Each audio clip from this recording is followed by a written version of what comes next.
So you guys, I want to first take some time to give you a little information on who we have on the panel, and it's an amazing and incredible panel. We're going to start to your left, Cheryl Snyder. And if you were in the general session earlier, you got a little bit of a sneak peek into who Cheryl is and her life before animal welfare. So if you didn't hear, she was a nurse and a paramedic for a few years before that. But she got into animal welfare in 1999 as co-founder of Lockhart Cause for Paws. But in 2007, she took over Williamson County Regional Animal Shelter, and she serves now as the director of animal services there and is doing an incredible job. So Cheryl, we're really happy to have you. Thank you. After that, we have another powerhouse, Teresa Johnson. I don't know if you guys know this, but she is Kansas City's 2014 influential businesswoman. First and foremost, she took over operations at the Kansas City Pet Project in Kansas City, Missouri in 2012, and she really carried forth and led the Solutions Not Excuses movement, and within 6 months of her taking over operations, Kansas City Pet Project was a no-kill animal shelter, and Kansas City was a no-kill community under her direction. She is the CEO, Executive Director, and Life-Saving Officer of the Kansas City Pet Project, who now has a 95.7% save rate and is taking in just around 10,000 animals. Yeah, give it up. So again, we got a sneak peek.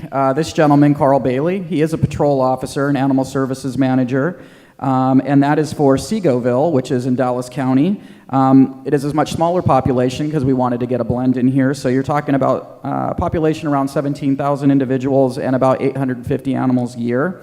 You know, he runs an animal shelter, leads an animal shelter, and in his spare time he also patrols and is a police officer still currently.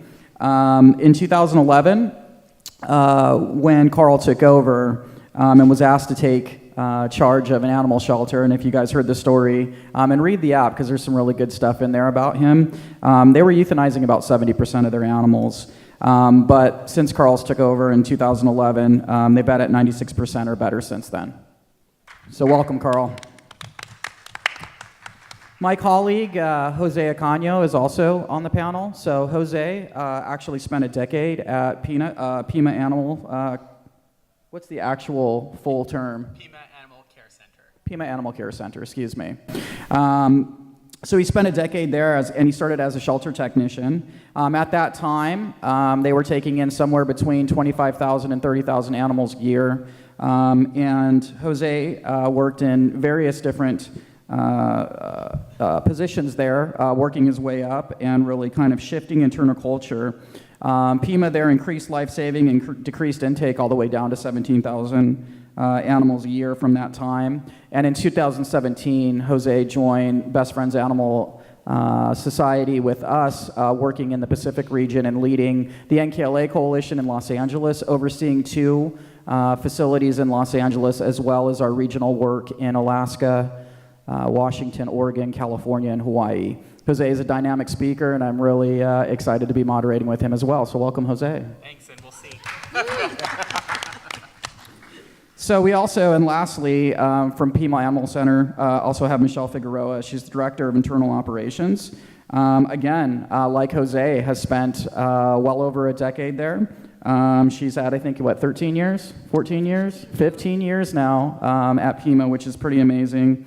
Jose said that she was the one that really kind of muscled, and when she converted, it was all over. Pima was going to skyrocket, so that's what he told me earlier, and that's what happened. So she's bled in various aspects of leadership throughout the shelter as well in those 15 years. And right now, as I said, Pima is somewhere around the 17,000 mark in animal intake, so they've reduced that down tremendously and are right around a no-kill benchmark. So that's pretty amazing. So please do welcome Michelle Figueroa as well.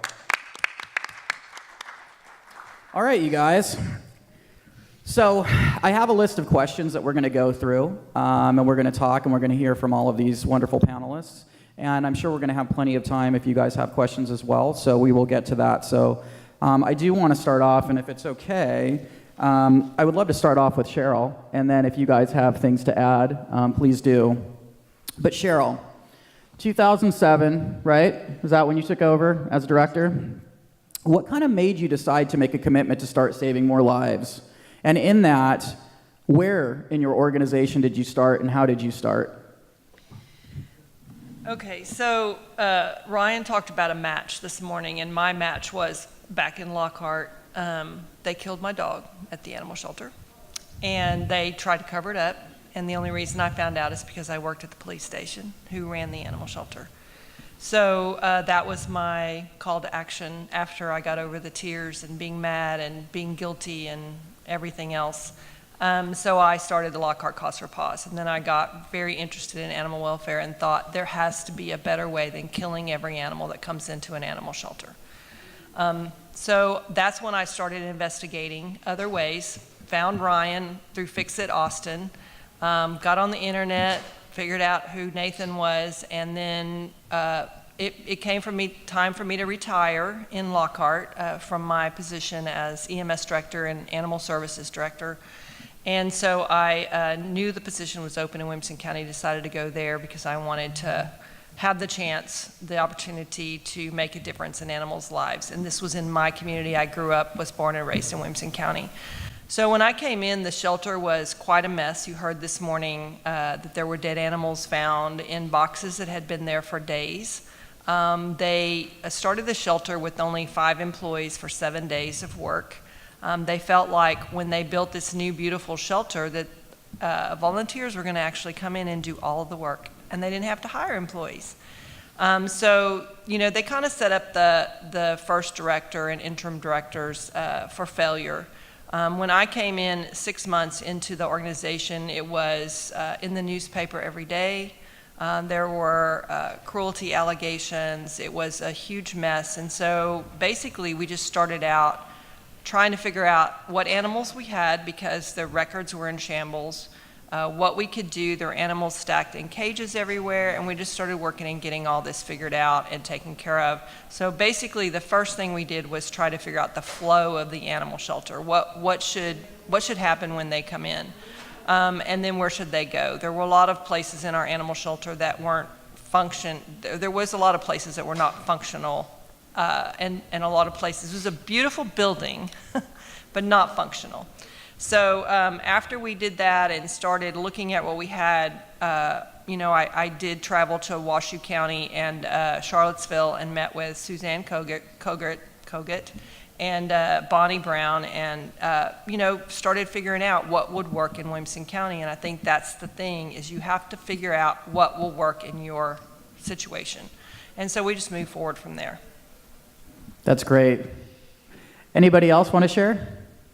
Kind of the same thing. The question was, what made you decide to make a commitment to start saving more lives, and kind of what specifically, how did you guys start? I mean, I think for me, I started in the shelter when I was 18, and on my first day on the job was asked to kill, dozens of animals. And I knew intuitively that was wrong and that was not what we should be doing. And so I think over time, so it was about the animals for the longest time of how to save them. And then as I kind of actually moved throughout my career and was in more leadership positions, it actually became about how do we not kill animals so that our staff doesn't have to do this because of the mental health crisis that it's causing the people, and the people who are at a mental health crisis at our door. And so over time, it's been actually the people is much of a motivator for me as the animals, and that's something that continues to drive me. Just people should not have to be put in that position to make those decisions. Yeah, agreed. Anyone else? It was when I was extremely young, 7, 8 years old. I would walk to school, and in the neighborhood that I lived in wasn't the best neighborhood. But my dog at the time, named Cornut, would walk me to school every morning and pick me up at the end of the school day and walk me back home. And, my mom said, that's how I knew, that you got to school. And obviously when you got home, she was still with you. It was little things like that happened throughout my life that I realized there's something's telling me something. There's these little clues, and as time went on, as I got older, I realized that I wanted to do what animals I wanted to help the animals that didn't have that voice. And for me, my dog had the voice of saving me, walking me to school, walking me back. But we had so many animals that didn't have that ability to take care of someone. And so that was my way of taking care of animals in return, because I wanted everybody to have a dog in that capacity that somehow protected them, no matter what it was. But that one that one thing that lasted throughout my life was remembering remembering going to school every day. And I can tell you, it's like, and I'm 44 years old, and I can remember it like it was yesterday. I remember going through the alley and going down the street, and she was just right there along with me. And I think that's where it started for me, of my mind started working of, do other people have this? Do other dogs walk, their people to school? Do they walk them to work? And I was young, I didn't know that, no, they didn't walk them to work, but that's where it triggered for me. Wow, thank you. So Teresa, I know a little bit of the story that you took over. So you guys were a relatively new organization, Kansas City Pet Project. You had started with a different director that wasn't there quite some time. You step into the reins. You guys are under fire. Where did you start? Yeah. So we took over the shelter. So first of all, in Kansas City, even as recent as 2009, the live release rate at that shelter was about 30 to 35%. And so, the citizens of Kansas City just decided that there was just an outcry, like, we have to do better. We can do better than this. And so finally, they were able to talk to the city council and say, we need someone else to run the shelter. And so they went out for bid, and no one bid on it. And so they did put a veterinarian in a position to oversee the shelter for a period of time, and the live release rate had climbed up to 60% or so. They had a lot of rescues that were starting to help, but there were a lot of allegations of cruelty and neglect in the shelter, and they went ahead and let him go and went out for bid again, and no one really wanted to run the shelter again. And so there was a very small group of citizens, and if you all know Brent Tollner, he is one of the two founders of Kansas City Pet Project, who said, well, we can't do any worse, and if no one else is going to step up, we'll do it. And so they actually formed, in a matter of weeks, really, they did the paperwork on a 501c3, and they said, we're going to put our proposal together to the city, submitted a bid, and believe it or not, the city accepted that. And so I was hired and started January 1 of 2012. We opened our doors, and so we were a nonprofit running the municipal shelter, and we only had, I think, 2, maybe 3 people in the entire shelter that had ever worked in a shelter before. And so we started New Year's Day and told everybody we were going to do better. A new day dawns, we were going to do better. And believe it or not, there was a line of people down the stairs through the parking lot. People had come to adopt animals at a place that no one wanted to come to before. And if you don't know what our shelter looks like, it's super old. It was built in 1972. It is way too small for the number of animals that we take in, and it's in an area where there's a capped landfill in front of the building, there's a tuberculosis hospital and a pauper's graveyard behind us. It originally started out as a building where they housed all the equipment to build Arrowhead Stadium, the Chiefs Stadium in Kansas City. And then when that was done, they said, oh, we don't have anything to do with this building, let's just put some kennels in it and make it a dog pound. So it was never designed, certainly, to even be an adoption center.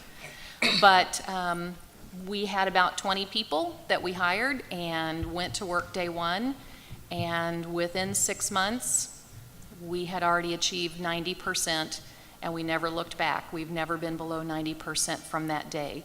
And it's because we did all the things, the open adoptions, non-judgmental, get animals out as quick as we can, get a foster program. We just tried to do everything we had heard other organizations were doing to try to save more lives. We knew that we could do better, and we wanted to get our community involved because we knew that there were people that wanted to help us. And you guys, that's why she was a 2018 Hero Award recipient from Maddie's Fund. So. Oh, thank you.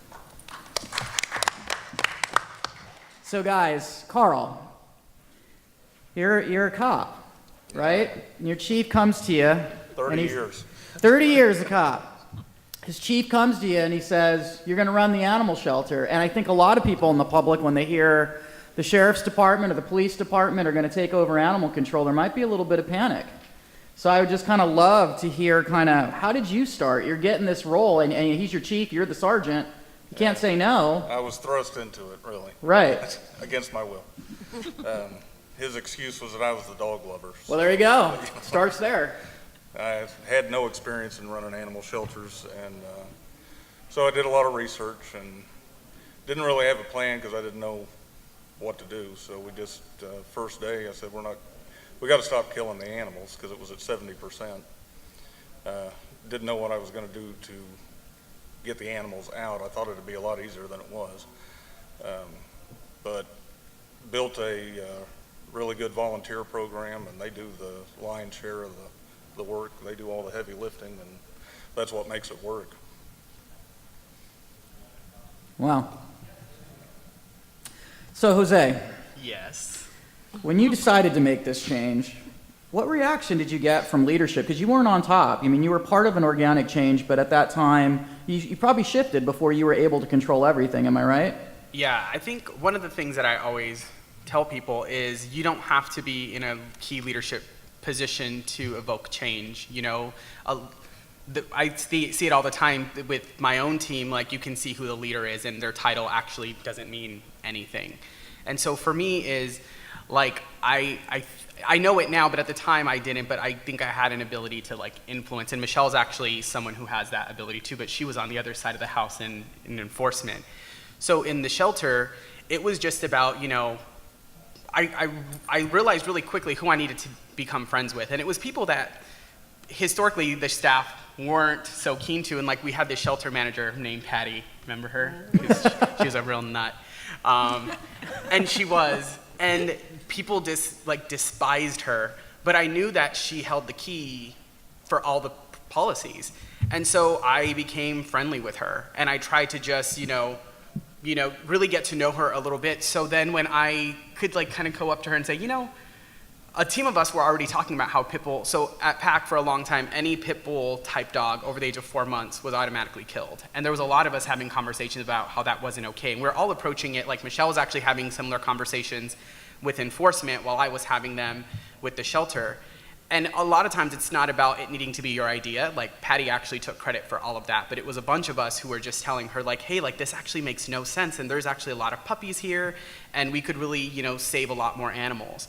And so it was about just trying to get certain people on board. And the thing about change is it comes incrementally. You can't hit someone with every single thing you think is wrong and every single opportunity for change right away. You have to think about it as a spectrum. Recently, actually, Brent, we were at a presentation in Kanab, and he put on this, like, it was a spectrum, and it shows you just like from 0% save rate to, you know, 100%. And wherever you are, it's just a staggered approach. So for us, it was like all the low-hanging fruit, the things that people could easily get behind, like, let's save pit bulls, you know, or let's not kill puppies that are 6 months old because of some arbitrary, you know, label we put on them from someone who's never been trained on breeds ever, you know. And then the next step was, hey, these dogs are sick, let's give them treatment for your eye. And even then it was hard because we couldn't get the full spectrum. It was the vet said, all right, we're gonna treat them for 3 days and you have 3 days to get them out. And that was an olive branch, and you take that, and that 3 days becomes a week, and it becomes eventually the whole treatment cycle. And so it was just a staggered approach, and so nothing happened overnight. And when you look at like PAC, And it's like this 10-year time frame where you can see all the change kind of happening. And a little bit changed for a while. And what was it, like 2014 is when we really hit the fast forward button. And by then, that's when we started implementing a shelter medical program, a community cat program because of Best Friends. And now Kristen and Michelle, they're taking it to the next level, looking at, okay, let's look at behavior dogs. Let's look at severe medical. And it's just that staggered approach of just getting people involved. And I think the most important thing is just explaining your why. And if you're any of those people in the shelter who you feel like you don't have influence, you just have to keep on chugging along, because eventually you're gonna have progress. And that at least was the case in Tucson, little bites at a time. So Cheryl, Yes. any big surprises when you started to implement change that you would like to share with us from your staff? Anything that kind of come to mind? Big surprises, not really. When I came in from day one, I said we're going to be no kill. Right. And our animal control agencies are not underneath the shelter; they're all separate. So we have 5 animal control, and I probably got more pushback from them than anybody else. And basically was just told, you cannot make an open admission shelter no kill. It's impossible. It can't be done. Can't do it. I was like, watch me. But staffing wise, there was already staff there when I came on, and there are a couple left from that original staff. I did find out I hired a kennel manager, and she and I had very differing opinions on what should be killed and what shouldn't be killed. And initially, when I got involved in the shelter, I did not get involved in euthanasia decisions simply because I could not handle it. So once I figured out that was one of my obstacles, after a year or so, she left, and then I got involved in all of the euthanasia decisions. So now anything that's euthanized, I'm involved with, and I think that's really important. If your organization is going to be successful, is that the top person has to be involved. And the other thing that's really important is you have to get your core people, your managers and that type of thing, they have to be on board with you. They cannot be working behind your back trying to undermine what you do. So that's really important, is to get a good core of employees, which that I have been very lucky in the last few years. I have an excellent staff. And that kind of happens with time. Like in Tucson, there's 100+ employees, but you know who the influencers are. Like you can tell who like people listen to. Like this one right here, I knew I needed to get her on my team real quickly because everyone listens to her. She's the muscle, is what I always say. And that was easy because she believes in life-saving. But you just need to start up who are your influencers and really getting them on board, and through like osmosis, like it's going to trickle, and before you know it, people are on the train, or they self-select out, or you help them with that, facilitate the process, which is my fancy way of saying firing them. So Teresa, with you, you guys got to no kill relatively quickly, after being this new organization. Any surprises from your team that kind of come to mind in that initial phase? Yeah, and it was not easy. So I think people didn't really believe us in the beginning. So, oh my gosh, we got requests, that Freedom of Information Act requests, and people would send lists and lists of animal ID numbers to me that I would have to go and say what the outcome was, because people thought we were lying to them, that we were actually saving animals. And so I would have to fill out all these things, and I would send them back, and it would say, adopted, transferred out, adopted, returned to owner. And people still thought we were doing some funky thing in the back, like the numbers just couldn't be, that it couldn't be possible, because there's no way that an open admission municipal shelter could be no kill. And eventually you do get the right people on the team. I like, Cheryl's point and yours about finding those people in your organization.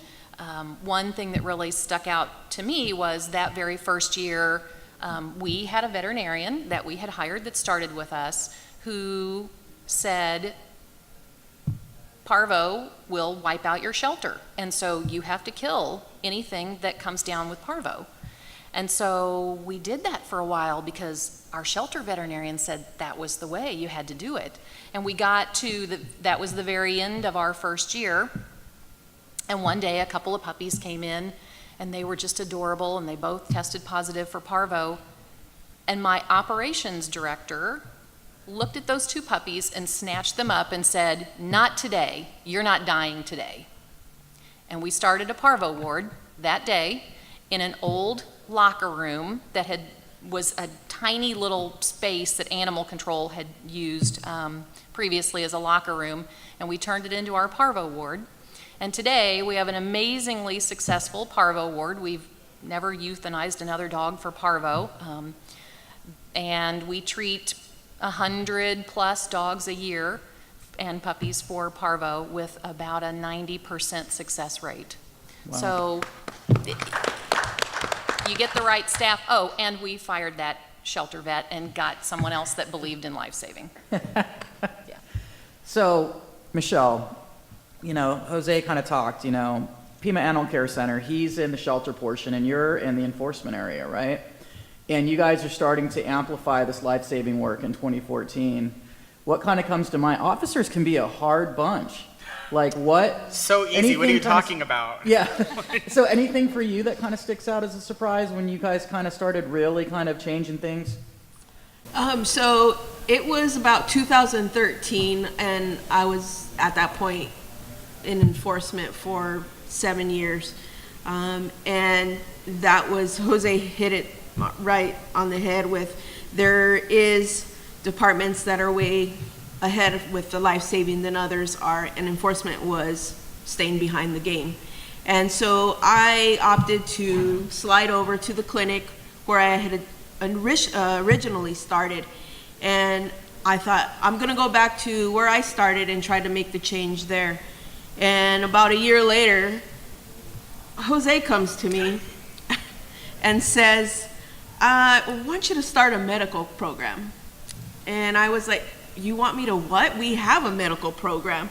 Nope, that's spay and neuter. I want something different. I want something that is out of the box. I want something that we're gonna save lives. And I'm like, okay, well, I don't know where to start. And he's like, I just need for you to get us there. I'm getting a vet. Okay, so Dr. Wilcox, who is also here at the conference, we decided, okay, we're gonna do this. I'm not gonna say it was hard, or I'm not gonna say it was easy. It was something that I've never experienced before. It was trying to get all these teams to realize life-saving was the answer, and the current vet at that time, before Wilcox, didn't believe in life-saving. If the dog sneezed, you got euthanized. If the dog limped, you were euthanized. And now we had a vet that was like, no, let's try this. And I was blown away, like, really? Okay, let's do this.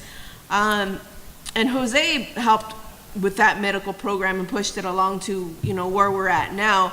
But I can say that it was something that I had never experienced before. And it was a challenge for me.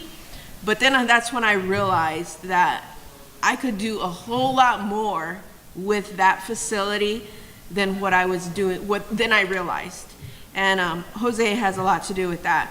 And I completely appreciate that, and him for allowing me to do that.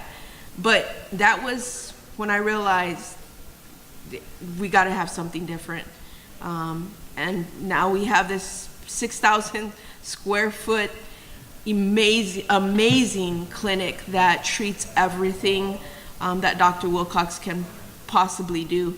And she works 12, 14 hours a day just so that we can continue to reach that 90% life-saving.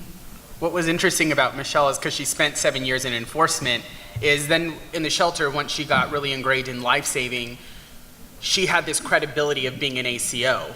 And that credibility with ACOs, right, is like everything. Like I can go in and say whatever I want, and they're like, no. Yeah.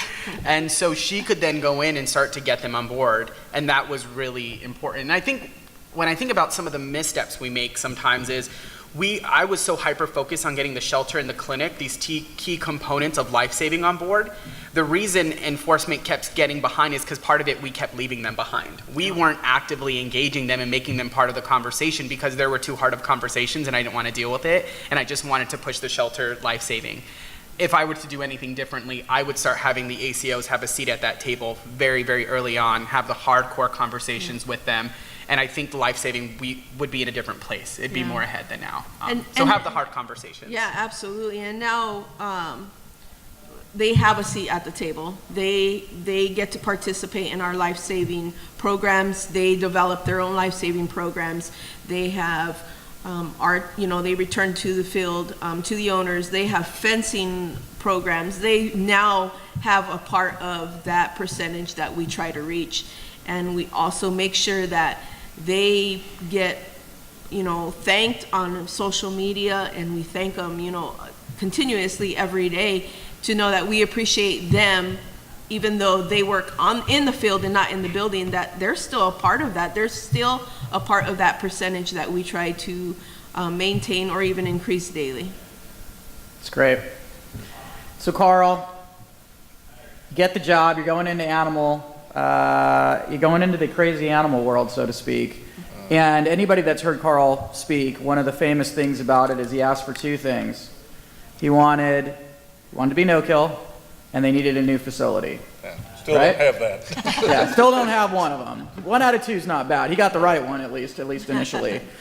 But Carl, obviously a lot of things probably surprised you, and I'd love to hear some of those stories. What was something that comes to mind from your staff that really surprised you? The entire thing was pretty overwhelming, especially how fast it fills up when you're not putting animals down. So, Right. But a lot of the community outreach that came when they found out that we were being no-kill. The amount of donations that would come in when you'd find out, stuff like that. It was, the whole thing was pretty overwhelming, just about every aspect of it. And it was really like playing Tetris. You just had to keep putting pieces in place and moving stuff around to make it work, because there was always an obstacle, and you just had to figure a way around it or over it to make it work. Especially with a small city like we are, their opinion of it was, if you can get it done, do it. Yeah. Not understanding what they were saying, and of course they love it now that it's all good press. So when they see that you got no kill, and they're like, "Oh, Sickaville, yeah, we're on the map for that." That's right. But now they would never go back now. But I told them early on that you can't go back. I said, once you go one way, once you start going down that no-kill road, that if you go backwards, they'll burn this city down. So I said, they'll be down here with pitchforks and torches. And I'm going to give them the match. Yeah, and I'm just going to step away. I'm just going to let them do their thing. But now we really, the staff was on board from the get-go. And then the volunteers, the volunteer program really exploded when they found out we were going no-kill, because they actually got to work with the animals and not just, give them care before we ended up putting them down. So, but it's a lot of call load, and that caused a lot of dumping, because we're a suburb of Dallas. We're partially rural, partially suburban. A lot of opportunities to dump animals on us, and we got animals dumped on us from all over. Microchips coming out of Fort Worth, which is about 40, 50 miles away from us, because they heard, hey, there's no kill. If I dump my animal out here, they won't put him down, they'll get him something. So, but there were a lot of surprises and a lot of obstacles and challenges, and that's really what it was, a challenge every day to come up with something that would work. Right. I can say that there are a lot of obstacles that you're going to come across, but the main thing is to look at that and figure out a way around it. My governing board was not on board with no kill. And they used to tell me all the time, I think you're going to have to make some decisions, but they would never come out and just say, we want you to start killing. We think you're going to have to start making some policy decisions. And I said, I can tell you that if I have to start doing that, you're going to have to find another director. So all of our efforts came from within our shelter. We did it without board support, council support, or support from our county commissioners, but now they're not going to go back either. But it's amazing once you get to the point where you say, we are going to be no-kill, we are working to this, and it is made public, you shout it, and the community comes forward, volunteers come forward, your donations are, they triple, double, they go through the roof. So when one door closes, one door opens. And that's what I found in the last 11 years. If something happens, there's usually a reason for it, and we just move on, and something else happens to take that place. But it's also being able to find those opportunities and overcome the obstacles. So Carl, I want to come back to you. It's really interesting to me that you made such a great change and did it so quickly and not coming from our world. I would really love to know kind of where you looked specifically for help and support. Google. Google? Now, I really didn't know anything about it. I'd had dogs that I'd got from shelters, and I knew that I always wanted shelter dogs. I didn't want to get pet shop dogs or anything like that. But I really knew absolutely nothing about the animal welfare world or the sheltering world at all. So I spent a lot of time on Google and on different websites looking at things. And it all looked really good, but when you start really getting out there and grinding it out, it's not quite as pretty as it is in the maps, not at first at least. Right. But it was a lot of work. I was in the beginning. I had one animal control officer and a part-time animal shelter attendant, which we had to fire because she was taking dogs out of yards and Right. selling them to friends. So it was police Couple departments stumbles kind of along the frown way, on it sounds that. like, but hey. So yeah, it was a real treat. But we got good people in there. The guy I've got in there now, Justin, his mom was president of our volunteer group. They formed a 401 and or 501, whatever they are. And he's a hard charger, and he gets the animals to the vet, and and I had to convince the city, because the city was like, well, you can't do this. It's like, yeah, I'm going to do that. And they in the beginning I was getting phone calls. What are you doing down there? Why are these people doing news articles, or why are they calling the mayor? And I said, you gotta let me do my thing. Just it'll happen. Just calm down. And now they don't even call. They just Right. they've kind of blown it off. But we just get it done. And like I said, there's a lot of moving parts to it. Not that we have time to go into today, but you just have to be able to work problems and come up with creative solutions. And that's what everybody at this table has pretty much done, is come up with some kind of creative solution to make no-kill possible. So, Teresa, again, going back, before you guys were at No Kill, you're taking over. Do you remember where you kind of looked for help and support, and basically how you knew where to start? Yeah, we actually did something similar to what Cheryl did. So once we had started, we knew, we need to have adoption specials and things like that, but we needed more guidance than what we were, kind of able to figure out on our own. And so we also looked to people that were heroes for us and people who were out there and were already doing it in their communities. And so that was happening in Nevada. So we had Diane Blankenberg from, is that Washoe? Yeah, Washoe County. Mm-hmm. And Suzanne Kogut, who was coming out of Charlottesville, Albemarle, who had gone no-kill at their shelter as well, come to visit us in Kansas City. And we had a strategic planning session with them, and we really tried to map out what we could do and really learned from those two women on what we could do to really become no-kill and to be the shelter that we wanted to be. And they helped us a lot. And in fact, that's really where our motto, solutions, not excuses, came from. We still use it every single day, because we are in a shelter where, and our intake continues to rise because, unfortunately, when you're doing well, your intake doesn't always go down. It starts to rise sometimes because people then realize that you're no-kill, and so they want you to take everything. And so we actually, when we first took over the shelter, the city was only taking in about 6,800, 7,000 animals a year, and we went right to 10,000 pretty quickly. But every day, it's solutions, not excuses. It's so easy to look at maybe your facility and the number of kennels you have or how old it is. And we've got rows of kennels where dogs look at one another, high arousal. I mean, it is not a great shelter facility at all. And it would be really easy to say, I can't do this because that wouldn't work here because only if we had a new building, then we could save more animals.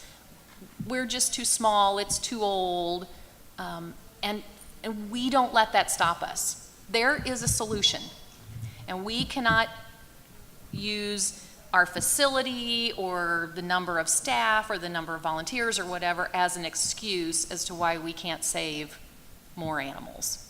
So solutions, not excuses, and your community really does want to help you. And we found that when we celebrated our successes and we told people what was happening and how we were saving animals, it attracts people that want to help you. And we got donors and we got volunteers and we got businesses that wanted to partner with us. And when we started, this is just a social media thing, when we started on our Facebook page, we had to start a brand new Facebook page in 2012, so we had like nobody following us.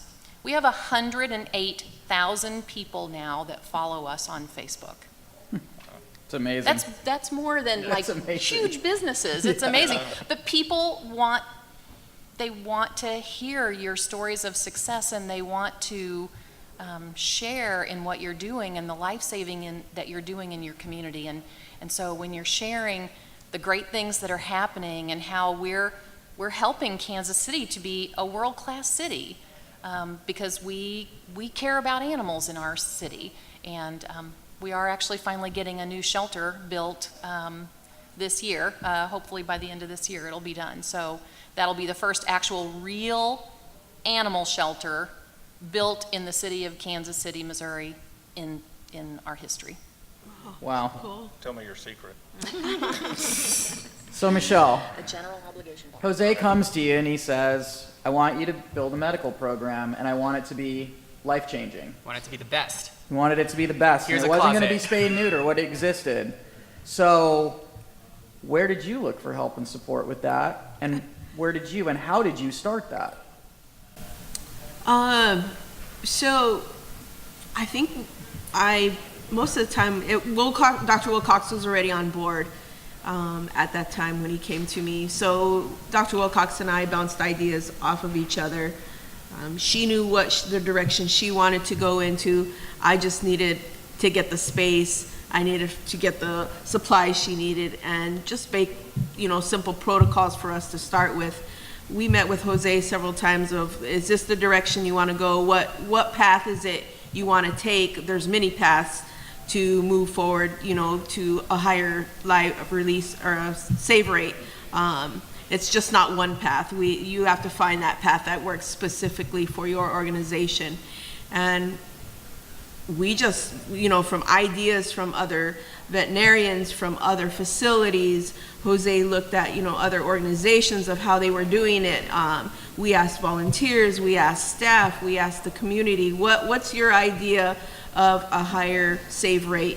And we put all those things together and basically, let's shoot for the stars, and it worked out. Jose laughs and he just said it, he would put me in a closet. He did. It was like 350 square feet that Dr. Wilcox and I worked in. And that had the surgery table. That's all we had. Yeah, it was a surgery table, and we were doing surgery, and we were recovering on the floor. And I would walk in and be like, there's so many OSHA violations, like I can't be in here because I can't know this is actually happening. And it's very true, but Dr. Wilcox and I made it work, and it was amazing. I wouldn't change it for anything. It was a learning experience of all those experiences helped when it was time to build the new building, what we needed in the clinic. Those experiences helped us decide, this is what we want the clinic to look like. But it was basically a collaborative effort to get everybody's idea of what, they wanted for a higher save rate and what was best for the dogs. It's always about what was best for the animals, and that was the main goal. You know, when I think about this, is when I remember approaching this like whole thing, I realized one of the biggest challenges was ourselves and the way we were framing our reality and our problems, you know, because the way you frame a problem is how you're going to come up with solutions. It's going to inform what your barriers are. And one of the things I realized, and I think the biggest thing that costs you nothing is to change your point of view. Like, that is free. You know, anyone in this room, you can have a giant budget, a little budget, no staff, lots of staff, one staff. You can change the way you're looking at your reality. And I think one of the stories we told ourselves all the time is that people don't care. That's why all these animals are here. Right. The staff don't care. We don't have enough money. And once we changed our internal narrative, that is when like the ideas started to happen. That's when we started to come up with solutions. That's when the community became a partner, not public enemy number one.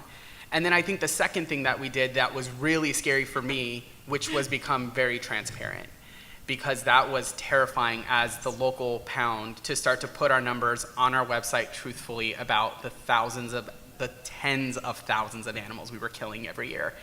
And it was a woman named Rhonda Bodfield who actually was in communications, and she's like, she didn't say it quite like this, but essentially was like, the community can't they can't help you if they don't know what's going on.